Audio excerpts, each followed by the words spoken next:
할렐루야. 오늘 예수님이 하신 말씀 한 절을 먼저 읽겠습니다. 요한복음 10장 35절입니다. 우리 다 같이 읽겠습니다. 성경은 패하지 못하리니 하나님의 말씀을 받은 사람들을 신이라 하셨거든. 하나님의 말씀을 받은 자들을 신이라 하셨다. 여러분, 아담과 하와가요, 하나님처럼 되려고 선악과를 따먹었잖아요. 정말 하나님처럼 되고 싶었으면 선악과를 따먹지 말고 하나님의 말씀을 지켰어야 합니다. 그들은 선악과를 취함으로 하나님이 주신 말씀을 잃어버렸습니다. 하나님처럼 되기는커녕 주신 것도 다 잃어버리는 그런 일이 일어난 거죠. 마귀에게 보기 좋게 속아서 하나님이 주시는 축복까지 다 잃어버린 그런 모습이 바로 우리 인류의 조상들의 모습이었습니다. 저와 여러분은 그렇게 되지 않기를 바랍니다. 우리가 그렇게 살았을지라도 이제부터는 그렇게 살지 말아야 해요. 세상 사람들 하는 말 중에 한 번 속지 두 번 속냐. 그렇죠? 한 번은 다 속을 수 있어요. 두 번, 세 번 속으면 바보 아닙니까? 그렇게 되지 말고 다시는 마귀에게 우리가 속지 말아야 합니다. 그래서 하나님 말씀이 우리에게 참으로 중요한 겁니다. 마귀가 사람에게 가장 빼앗고 싶어하는 게 뭘까요? 마귀는 속이고 빼앗고 도적질하고, 그렇죠? 죽이는 자입니다. 우리에게 뭔가를 빼앗고 싶어요. 그게 뭘까요? 우리가 가진 명예일까요?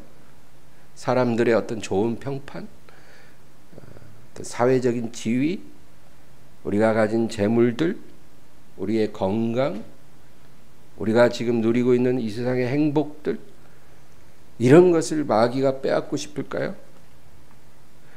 그런 건 관심이 없어요. 마귀가 원하는 것은 우리가 갖고 있는 하나님의 말씀이에요. 이거 빼앗고 싶은 거예요. 이 말씀을 빼앗을 수만 있으면 마귀는 우리에게 뭐라도 다 주겠다고 그렇게 유혹합니다.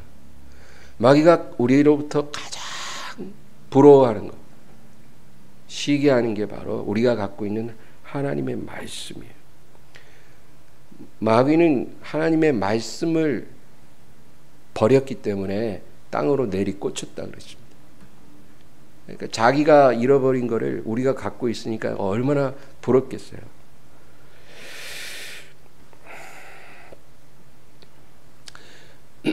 마귀가 예수님을 시험할 때 네가 만약 하나님의 아들이면 이 돌을 변하여 떡이 되게 하라.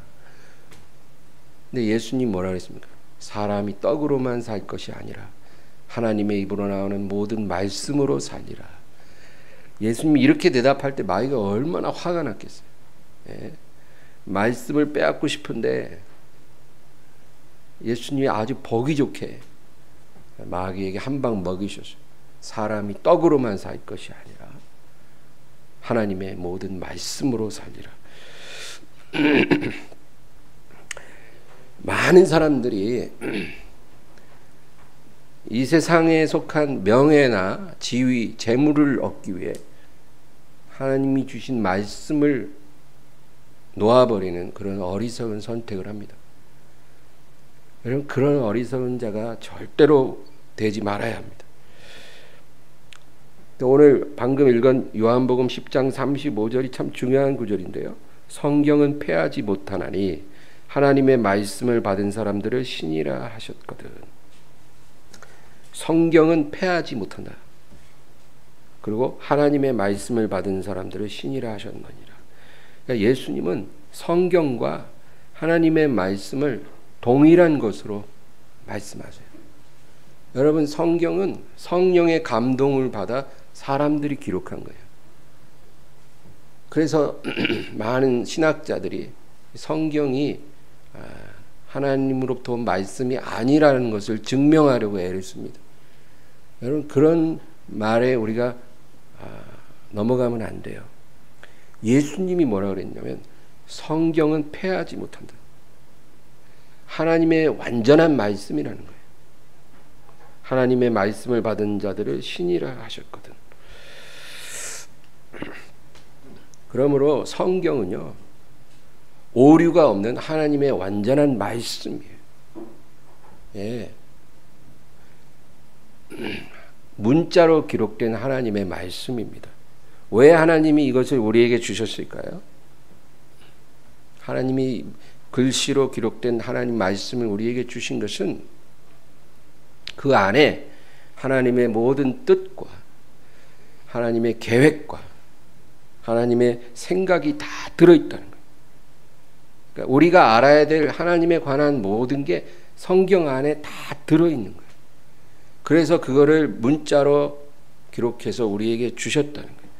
그러니까 하나님이 우리에게 이 말씀을 사랑하고 주야로 펼쳐서 읽으라는 거예요. 아침에도 읽고 저녁에도 읽고 묵상하고 그것을 마음에 새기고 우리가 깨달은 대로 행하라는 거예요. 우리가 이런 태도를 지킬 때 이것을 말씀을 지킨다. 그렇게 성경은 표현합니다. 말씀을 지킨다. 이 표현을 우리가 마음에 명심해야 돼요. 말씀을 지킨다. 지킨다라는 것은 킹 제임스 버전에 보면 keep 한다. 그런 뜻이에요. keep. 말씀을 keep, 지킨다.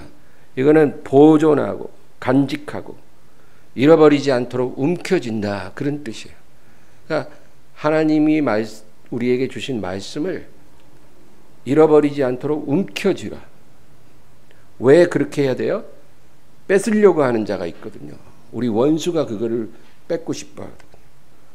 그 원수는 다른 걸 원하는 게 아니라 우리가 움켜쥐고 있는 말씀을 빼앗고 싶은 거예요. 그래서 그 말씀을 잃어버리지 않도록 킵해라. 지켜라. 그렇게 주님 말씀하십니다. 우리가 하나님 말씀을 지키면 하나님께서 그 얼굴을 우리에게로 향하겠다. 그렇게 말씀하십니다. 할렐루야. 여러분, 누가 복받기 원치 않겠어요? 복받고 싶잖아요. 모든 복을 하나님이 주시기를 원합니다. 어떻게 해야 그 복을 받을 수 있어요? 하나님이 우리를 향해 그 얼굴을 향해야 우리가 하늘로부터 내려오는 모든 복을 받는 거예요. 근데 성경에 우리가 말씀을 지키면 하나님이 우리에게 얼굴을 향하시겠다는 거예요. 그러니까 이거를 모르면 말씀을 전혀 관심도 갖지 않으면서 하나님이 복을 주시리라고 믿기만 하면 복을 받는다고 생각하는 사람들이 있어요. 그냥 믿기만 하면 복을 받는다고. 그거는 성경적이지 않은 믿음이에요. 그런 믿음은 절대로 역사하지 않아요. 그런 믿음이 바로 기복신앙이다. 그렇게 말하는 거예요. 다른 신앙, 종교에 가도 다 그런 믿음을 갖고 있어요. 누가 복을 받기 위해서 그 복이 임할 거를 믿지 않겠냐고요. 다 믿죠. 그러나 믿는다고 복을 주는 게 아니고 성경 말씀을 보면 하나님의 말씀을 킵해라. 네가 마음에 지키고 그걸 움켜잡아라. 놓치지 마라. 잃어버리지 않고 마귀가 막 그걸 빼앗으려고 해도 놓치지 않고 지키면 하나님이 너에게 얼굴을 향하리라. 여러분, 목사의 설교도 성령께서 성경 말씀을 열어주시는 대로 설교를 하는 거예요. 새로운 게 아니라는 거예요. 설교 말씀도 다 성경에서 나오는 거예요. 이 기록된 말씀에서 더하거나 빼는 자는 저주를 받으리라. 주님 그렇게 말씀하세요. 만약에 하나님이 주신 이 기록된 말씀에서 뭔가를 자기 의미로 더하는 자는 내가 성경에 기록된 모든 저주를 그에게 더할 것이고, 만약에 성경에 있는 말씀에서 뭔가를 일부러 빼는 자는 내가 그의 이름을 생명책에서 빼리라. 주님 그렇게 경고하셨다는 거예요. 얼마나 두렵습니까? 그래서 설교하는 사람은 두려움 속에서 이 설교 사역을 감당해야 해요. 더하지도 말고 빼지도 말아야 돼요. 그러므로 우리는 성경을 읽고 설교를 듣는 것을 병행해야 합니다. 매일매일 하나님의 말씀이 내 영혼을 채우도록 해야 해요. 이게 바로 내가 할 일이에요. 여러분, 내가 할 일을 내가 해야 된다 그랬잖아요. 하나님이 하실 일은 하나님이 하셔요. 내가 할 일을 안 하면 하나님도 아무것도 할 수 없다는 거예요. 그럼 내가 할 일이 뭐냐면 아침 저녁으로 하나님의 말씀을 내 영혼에 채우는 것을 내가 하는 거예요. 내가 성경을 펼치고 읽어야 되고 내가 설교를 들어야 되는 거예요. 그건 내가 해야 해요. 그렇게 해서 우리 영혼이 말씀으로 채워지면 그 다음에 성령께서 그 말씀을 따라 역사하는 거예요. 그래서 우리 삶에 하나님의 생명의 역사가 일어나는 거예요. 말씀을 통해서 성령이 일을 하신다는 거예요. 말씀 없는 황량한 영혼에 성령이 일하지 않고 말씀이 먼저 들어오고 나서 그리고 성령이 그 말씀을 통해 역사하는 거예요. 믿음은 들음에서 나며 들음은 그리스도의 말씀으로 말미암느니라. 말씀을 들어야 믿음이 생기고 믿음이 있어야 성령이 역사를 해요. 음식을 먹는 것과 같습니다. 여러분, 우리가 앞에 있는 음식을 먹는 건 내가 해야 할 일이에요. 내가 안 먹으면 세상 누구도 나에게 음식을 먹일 수 없어요. 내가 먹어야 해요. 내가 먹으면 그 다음에 소화시키고 영양소를 온몸에 보내는 건 내 몸이 알아서 하는 거예요. 내가 음식을 안 먹으면 내 몸이 아무것도 할 수 없어요. 내가 먹어야 내 몸이 그 다음에 자기가 할 일을 하는 거죠. 우리가 말씀을 먹어야 돼요. 그건 내가 해야 돼요. 그러면 내 안에 계신 성령님이 내 안에 들어온 그 말씀의 양식을 갖고 역사하기 시작하는 거예요. 영혼이 잘됨 같이 범사에 잘되고 강건하도록 성령이 역사를 하는 거예요. 말씀을 우리가 먹어야 그런 일이 일어난다는 거예요.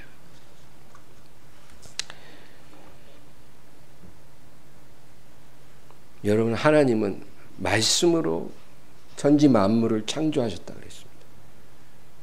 말씀으로 하나님은 모든 병자와 약한 자들을 고쳐주시고 귀신도 쫓아내시고, 그렇죠? 죽은 자도 살리셨어요. 이런 일들이 하나님 말씀으로 하신 일이에요. 그런데 만약에 내 안에 하나님 말씀이 없으면 하나님이 어떻게 나를 통해 창조의 역사를 이루겠냐고요. 하나님이 일하실 수 있도록 우리가 해야 돼요. 여러분, 주야로 말씀을 읽으시기 바랍니다.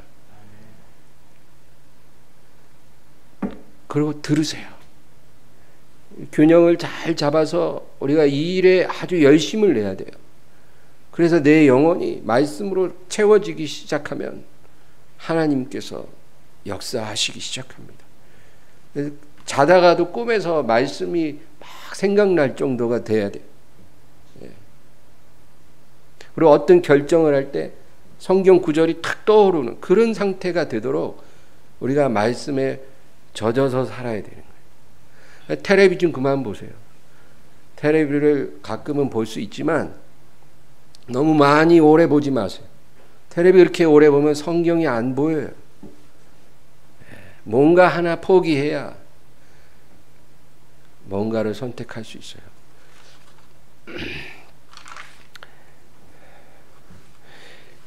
계시록 19장 11절에서 13절을 한번 다 같이 읽겠습니다. 19장 11절에서 13절입니다.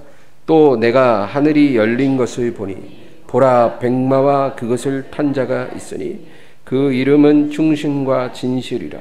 그가 공의로 심판하며 싸우더라. 그 눈은 불꽃 같고 그 머리에는 많은 관들이 있고 또 이름 쓴 것 하나가 있으니 자기밖에 아는 자가 없고 또 그가 피 뿌린 옷을 입었는데 그 이름은 하나님의 말씀이라 칭하더라. 아멘.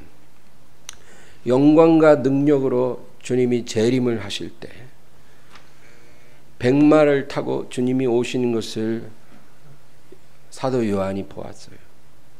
근데 백마를 타고 주님 오실 때 피 뿌린 옷을 주님께서 입고 계시는데 그 예수님이 입으신 옷의 이름을 하나님의 말씀이라 칭하더라.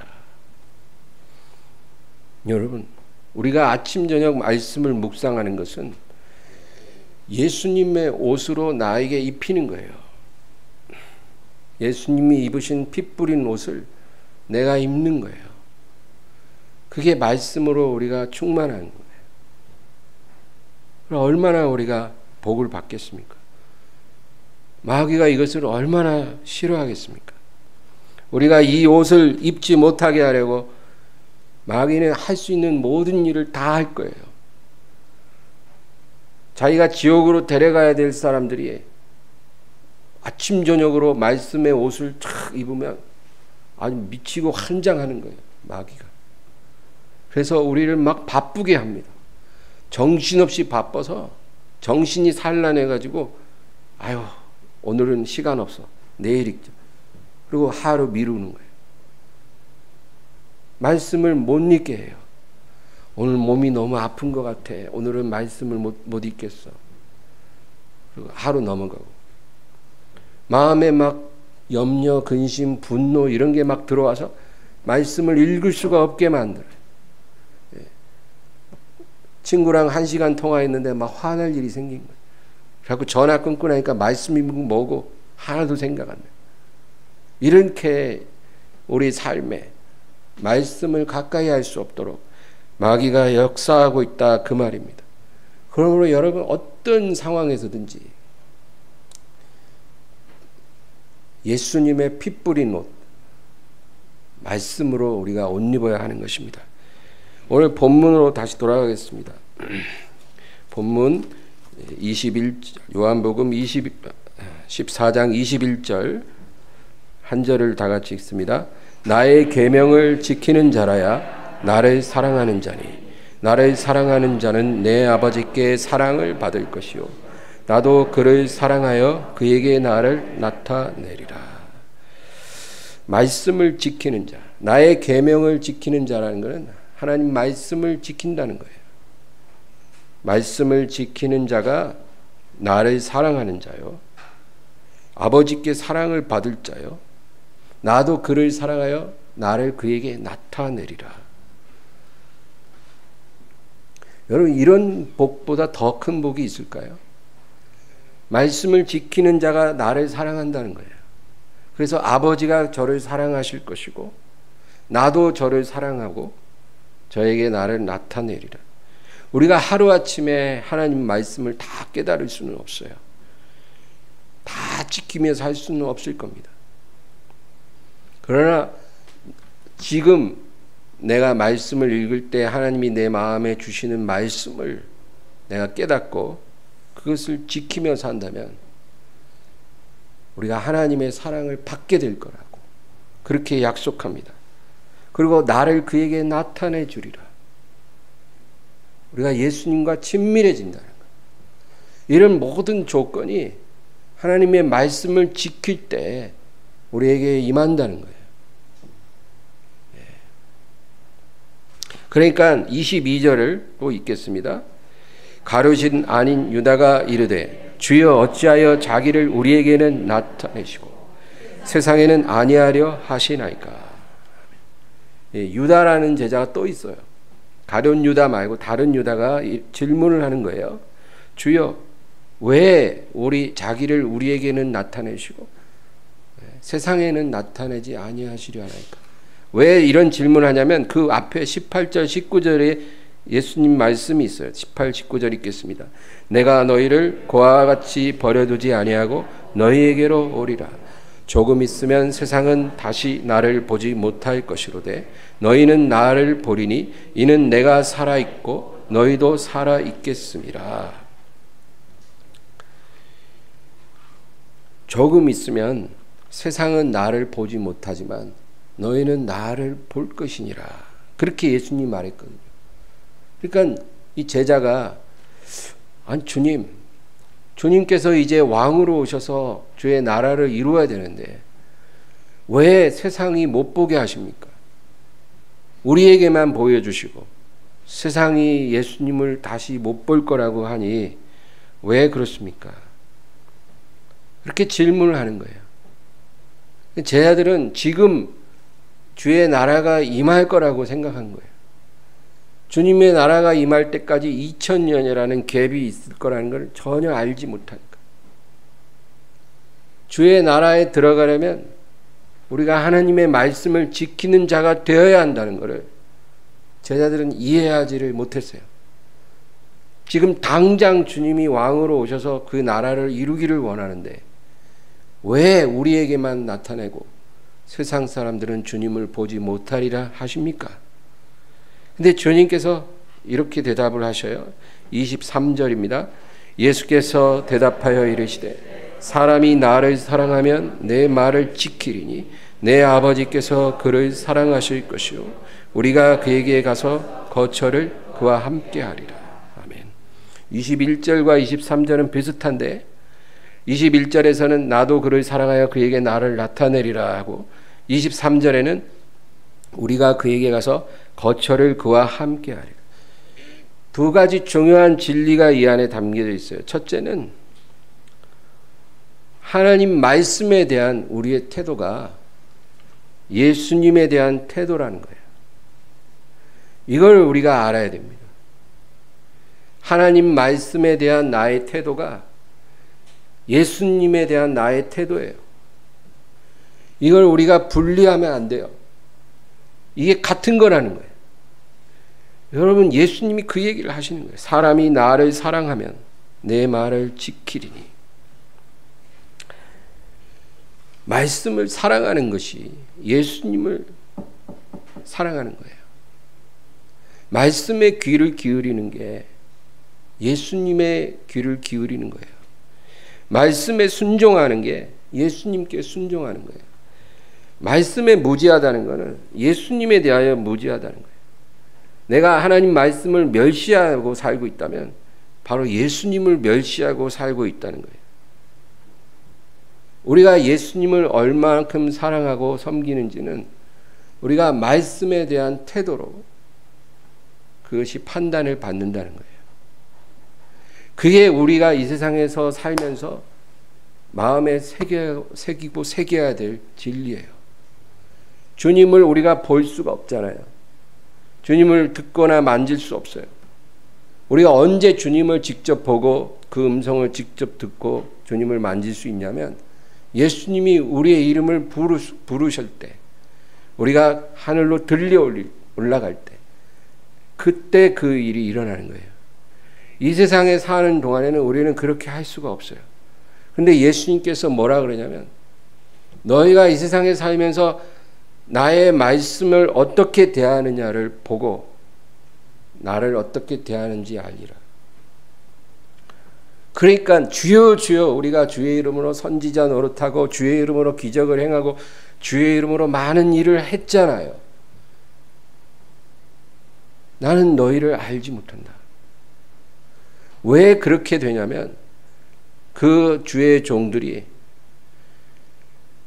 주의 일은 많이 했는데 하나님의 말씀을 멸시했거든요. 말씀대로 살지를 않아요.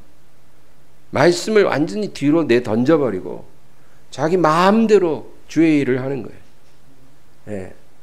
그러니까 나중에 주님이 나는 너희를 모른다는 거예요. 너희도 나를 안 적이 없었고 나도 너희를 알았던 적이 없다는 거예요. 이 얼마나 황당한 일입니까?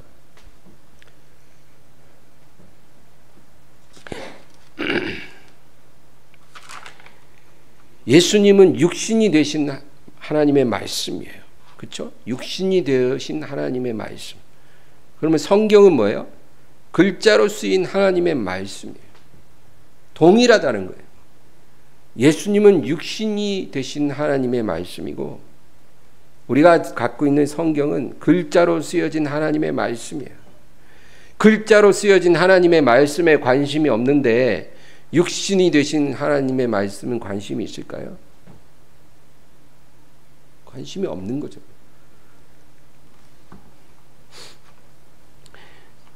23절을 다시 보면 예수께서 대답하여 이르시되 사람이 나를 사랑하면 내 말을 지키리니 내 아버지께서 그를 사랑하실 것이요 우리가 그에게 가서 거처를 그와 함께 하리라. 말씀을 지키는 자를 하나님께서 아들을 사랑하는 자로 여기시고 그를 사랑하시리라. 그리고 우리가 그에게 가서 거처를 그와 함께 하리라. 여기서 우리라고 하나님을 복수로 표현할 때는 이거는 삼위일체 하나님을 강조한 거예요. 아버지와 아들과 성령이 그에게 들어가서 그 안에 거처를 정하리라. 어떤 사람에게요? 주의 말씀을 지키는 자. 그 사람 안에 아버지와 아들과 성령이 들어가시고 그 안에 거처를 삼으실 것이다.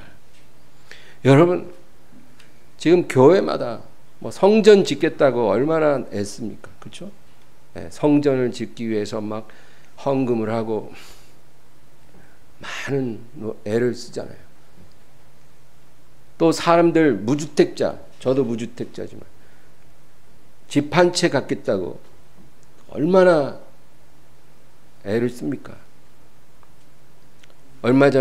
며칠 전에 변호사 사무실에 막 불을 지르고 자기도 죽고 막 7명인가 죽었잖아요. 그게 그 사람 평생 모은 돈을 그 아파트에 다 부었는데 그 뭔가 문제가 생긴 거예요. 사기를 맞았는지. 그래서 그 돈을 찾지 못하게 되니까 그냥 다 죽여버리고 나도 끝내자 그러고 그냥 간 거예요. 재판 끝나자마자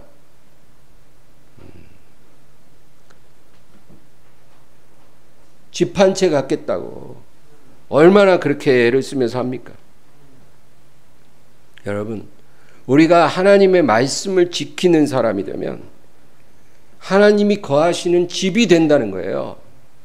내가 집이 되어 아버지와 아들과 성령님이 들어오셔서 거처를 나와 함께 하시고 나를 집으로 삼으시고 나에게 그를 나타내리라.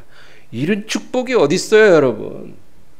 집이 생기는 거예요. 그것도 보통 집이에요. 하나님이 거하시는 집이에요. 내가 하나님 말씀을 지키는 사람이 되면 그렇게 해주시겠다는 거예요. 이 세상 집이 없어도 괜찮아요. 이 정도 되면.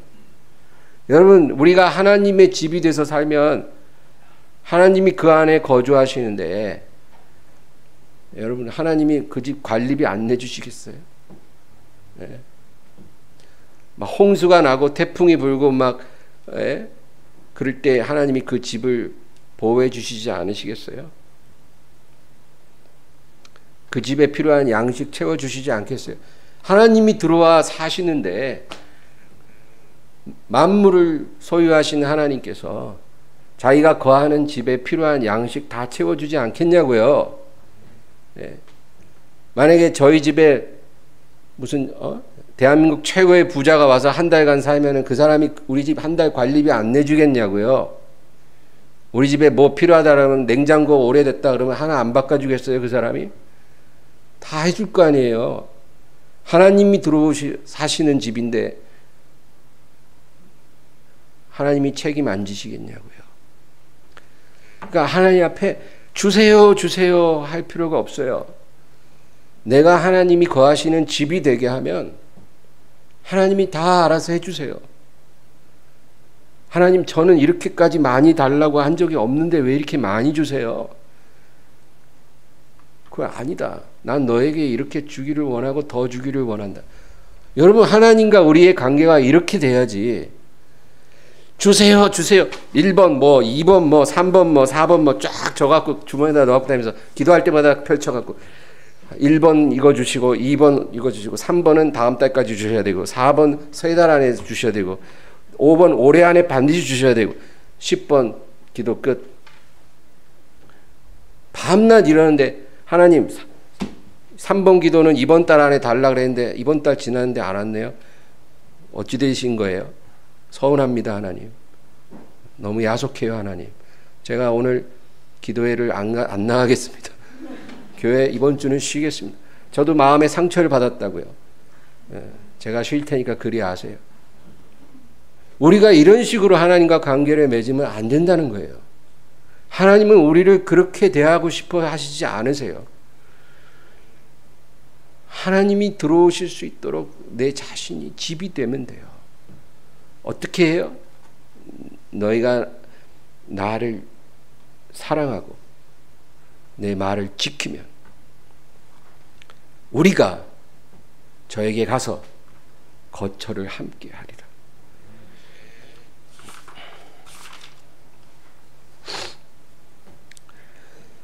또 한 가지 오늘 본문에서 우리가 놓치지 말아야 할 게 있어요. 우리가 하나님 말씀을 지킬 때 그 동기는 사랑이어야 한다. 이거 아주 중요합니다. 우리가 만약에 어떤 두려움이 동기가 되면 우리는 율법주의자입니다. 두려워서 말씀을 지켜야 한다. 내가 하나님께 어떤 축복을 못 받을까 봐, 내가 천국에 들어가지 못할까 봐, 내가 하나님 앞에 어떤 벌을 받을까 봐, 내 삶에 어려움이 올까 봐 내가 하나님 말씀을 지켜야 한다면 여러분 나도 모르는 사이에 우리는 율법주의자가 될 수 있어요. 무거운 짐을 내려놓는 삶이 아니라 무거운 짐을 지고 사는 거예요. 뭔가를 얻기 위해서 말씀을 지켜야 한다는 부담이 있는 거예요. 이런 두려움이 동기가 돼서는 안 되고 사랑이 우리의 행동의 동기가 돼야 된다. 사람이 나를 사랑하면 내 말을 지키리니. 성경에 기록되어 있어요. 나를 사랑하면 내 말을 지키리라. 우리가 주님을 사랑하지만 말씀을 지키지 못할 때도 있어요. 때때로. 그럴 때 우리는 마음이 두려움에 휩싸이는 게 아니라 슬픔에 쌓이게 되는 거예요. 여러분, 두려움은 하나님 기뻐하는 게 아니에요.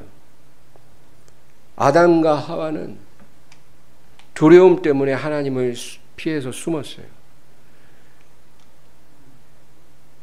우리가 하나님을 사랑하면 때로 하나님의 말씀을 지키지 못했을 때 두려워하는 게 아니라 슬퍼하는 거예요. 베드로가 그랬어요. 베드로는 예수님을 사랑해요. 그런데 결정적인 순간에 말씀을 지키지 못했어요. 예수님을 부인했어요. 그때 자신을 보고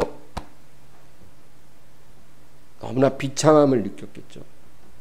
그는 예수님께 벌 받을까 두려워서 통곡한 게 아니에요. 예수님을 부인한 자기 자신의 못난 모습이 너무나 슬프고 자신의 연약함이 슬퍼져서 통곡을 한 거예요. 여러분, 우리가 때로는 주님을 사랑합니다 하면서도 주님 말씀을 못 지킬 때 있잖아요. 왜 없겠어요? 우리 삶에 그런 일은 늘 일어날 수 있어요. 그때 여러분 하나님을 두려워하지 마세요. 하나님 나에게 벌을 내리실 거야. 그렇게 두려워하지 마시고 그냥 하나님의 말씀을 지키지 못한 자신의 모습을 슬퍼하면 돼요. 그리고 베드로처럼 나가서 심히 한번 통곡하면 돼요. 주님, 제가 주님의 말씀을 지키지 못했어요. 죄송해요. 저를 붙들어 주세요. 제가 오늘 이후로 다시 주님 앞에 서서 그 말씀을 지키며 살게 도와주세요. 그렇게 하겠습니다. 이렇게 주님께 고백하면 된다는 거예요. 다니엘 9장 4절을 우리 한번 보겠습니다. 내 하나님 여호와께 기도하며 자복하여 이르기를 크시고 두려워할 주 하나님, 주를 사랑하고 주의 계명을 지키는 자를 위하여 언약을 지키시고 그에게 인자를 베푸시는 이시여. 여기서 다니엘이 내 하나님 여호와께 기도하며 자복하여 이르기를 크시고 두려워할 주 하나님. 여기서 다니엘이 하나님을 두려워할 하나님이라고 했는데, 이 두려움은 아담과 하와가 하나님께 벌받을까 두려워서 피하는 그런 두려움을 말하는 게 아니고, 피조물이 전능자 앞에서 느끼는 그런 경외감을 말하는 거예요. 만물을 창조하고 다스리는 하나님, 그 하나님 앞에 우리가 당연히 가져야 될 그런 경외감. 그렇잖아요 여러분. 하나님은 경외할 분이에요. 하나님이 높이면 낮출 자가 없고 낮추면 높일 자가 없어요. 하나님이 열면 닫을 자 없고 닫으면 열 자 없어요. 하나님이 죽이면 살릴 자 없고 살리면 죽일 자 없어요. 이런 주권을 가지신 하나님 앞에 우리가 당연히 경외감을 느껴야죠. 그리고 뭐라고 다음에 고백합니까? 주를 사랑하고 주의 계명을 지키는 자를 위하여 언약을 지키시고 그에게 인자를 베푸시는 이시여. 다니엘의 하나님도 바로 그를 사랑함으로 그의 말씀을 지키는 자에게 언약을 지키시는 하나님이라는 거예요. 이 언약은 아브라함에게 주신 언약이에요. 내가 너에게 반드시 복을 주리라. 너는 복이 될지라. 그 언약을 우리에게 지켜주신다. 우리가 예수 그리스도 안에서 아브라함의 자손이 됐다 그랬잖아요. 아브라함의 언약을 우리가 이어받았잖아요. 그러면 그냥 받는 게 아니라 주를 사랑하고 그의 계명을 지키는 자에게 그 언약을 지켜주신다. 하나님의 축복이 예약되어 있다는 거예요. 그 축복이 우리에게 반드시 임한다는 거예요.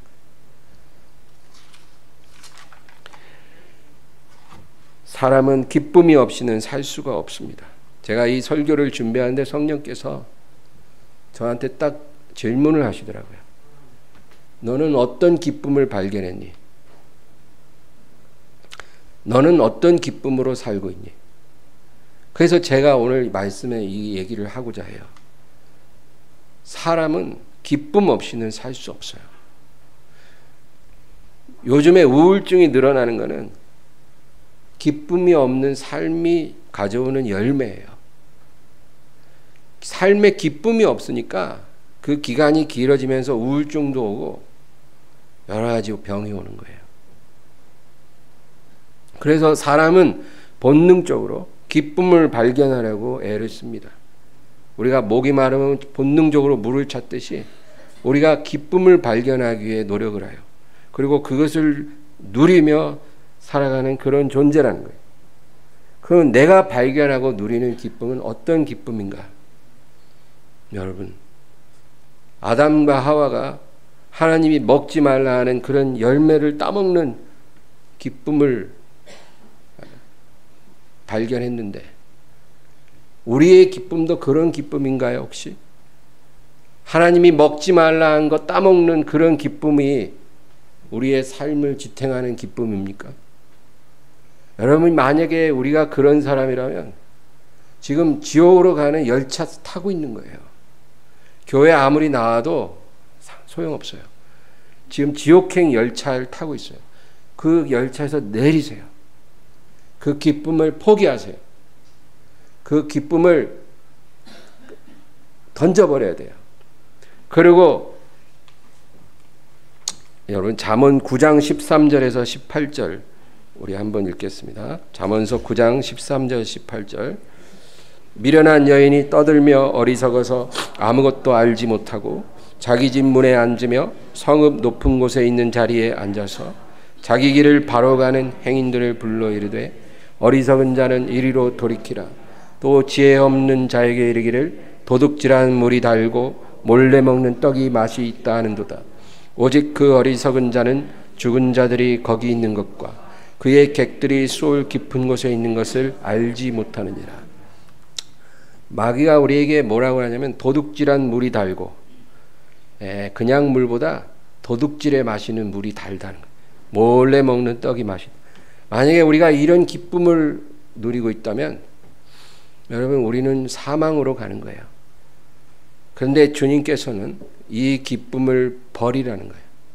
그리고 요한복음 3장 29절을 다 같이 읽겠습니다.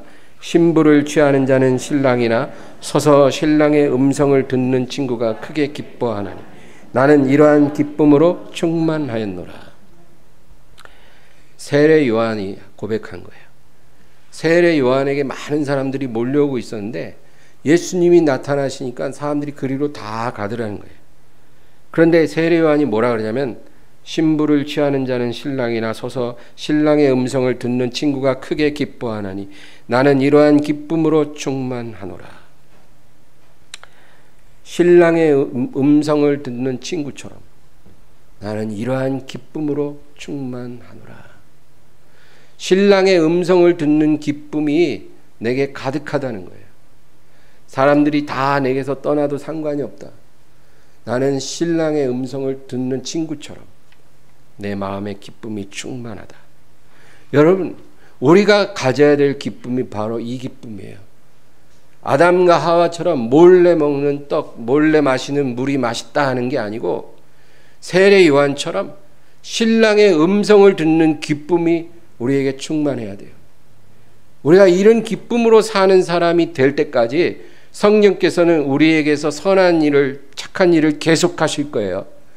우리가 그런 사람이 될 때까지 주님은 우리를 포기하지 않을 겁니다. 하루아침에 우리가 그렇게 될 수는 없어요. 그러나 우리가 그 방향으로 가도록 주님이 우리를 부르셔요. 여러분 그 길로 가셔요. 그리고 하나님이 기뻐하지 않는 기쁨은 다 내려놓으세요. 여러분 보고 하루아침에 다 내려놓으라 그렇게 요구하지 못해요. 저도 그게 하루아침에 되지는 않았어요. 그러나 성령께서 그 기쁨을 하나씩 하나씩 내려놓으라고 하셔요. 성령께 순종하고 주의 음성을 듣는 기쁨으로 충만한 사람이 되기를 바랍니다. 내 인생이 세상적으로 성공적이지 않고 남들보다 더 돈을 많이 벌지도 못하고 건강한 것도 아니지만 나는 신랑의 음성을 듣는 이러한 기쁨이 충만하노라. 이런 고백을 할 수 있는 사람이 진짜 하나님의 사람이에요. 여러분 우리가 이 세상에서 세상 사람보다 더 좋은 집에 살려고 하지 마세요. 이 세상에서 세상 사람보다 더 좋은 자동차 타고 더 좋은 옷 입고 더 좋은 삶을 살려고 애쓰지 마세요. 우리에게 예비된 보상은 이 세상에서 주어지는 게 아니에요. 비록 내가 이 세상에서는 많은 것을 갖고 있지 못해도 내 안에는 세상이 갖고 있지 않은 기쁨이 있습니다. 그것은 바로 신랑이신 예수님의 음성을 듣는 기쁨입니다. 나는 매일매일 이 기쁨 속에서 살고 있습니다. 그리고 다른 건 다 빼앗겨도 이 기쁨은 빼앗기지 않을 것입니다. 주님이 오실 때까지.